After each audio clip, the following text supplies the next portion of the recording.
Toujours préparation au contrôle 2, j'arrive au chapitre sur l'ordre des nombres réels. Commençons tout d'abord par la comparaison, al-mukharana. Alors, comparons A et B dans les cas suivants.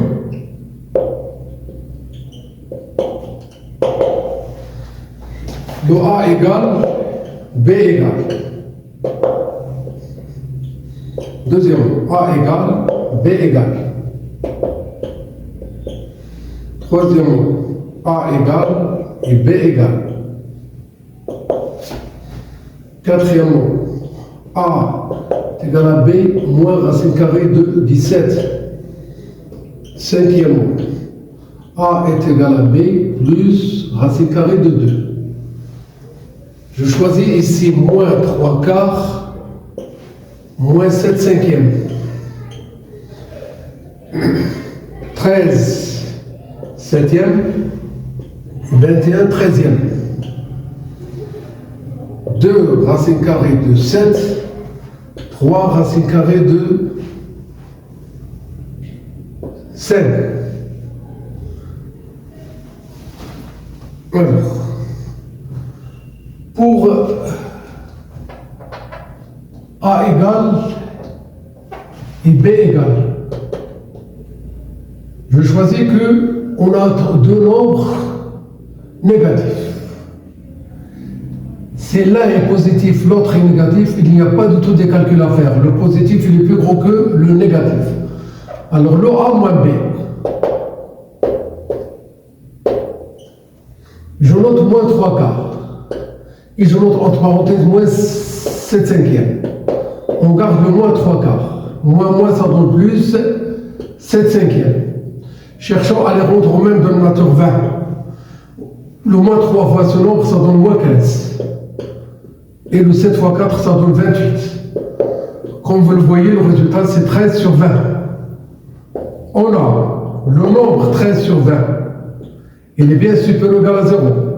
Alors, le A moins B, il est bien supérieur ou égal à 0. Donc, le A est supérieur ou égal à B. Alors, le nombre moins 3 sur le 4, il est bien supérieur ou égal à moins 7 sur 5. Voici une première comparaison. Passons à la deuxième. Il s'agit de deux nombres positifs. Il y a A qui est égal à 13 sur 7. Il y a le B qui est égal à 21 sur 13. Pensons à étudier le signe de la différence entre ces deux nombres.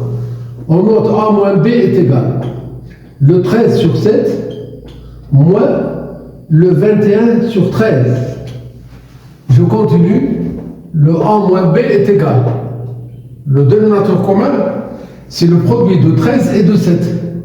Le 7 fois 3, ça donne 21. Le 7 fois 1, ça donne 7. Avec le 2, ça donne 9. Donc c'est 91. Une fois qu'on vient de mettre le dénominateur commun, c'est 91. À savoir qu'on a multiplié le 7 par 13. Il faut multiplier le 13 par 13. Ça donne 13, ça donne 169.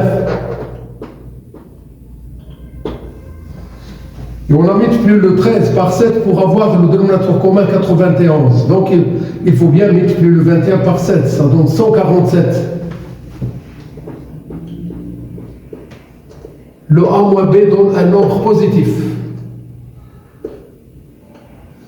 Ici 7 de 9 ça donne 2, le 4 de 6 ça donne 2. On a le nombre de 22 sur 91, il est bien supérieur ou égal à 0. Alors, le A moins B, il est bien supérieur ou égal à 0. Donc, le A il est supérieur ou égal à B. Alors, le nombre 13 sur 7, il est bien supérieur ou égal à 21 sur 13.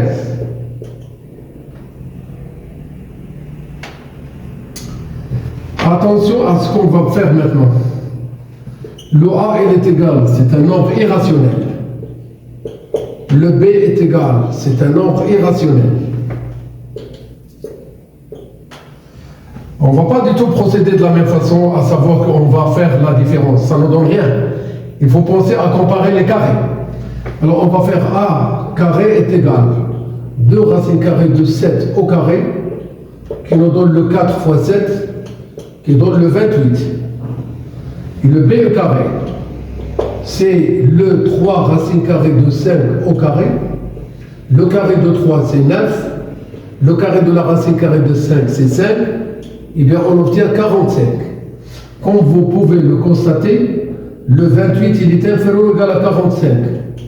Alors, le A au carré, il est bien inférieur ou égal à B au carré. On a A positif et B positif, non nul. Même si on fait égal à 0, ça change rien. Donc, il ne faut pas oublier que les nombres réels positifs sont rangés dans le même ordre que leur carré. لا ننسى أن الأعداد الحقيقية الموجبة ترتب في نفس ترتيب مربعاتها، وبالتالي نتخلى عن المربعين ونحتفظ بA في مكان A مربع وB في مكان B مربع دون أن نغير الرمز لنحصل على أن A أصغر من أو يساوي B. فهي مقارنة مطلوبة بالنسبة للاختيار الثالث.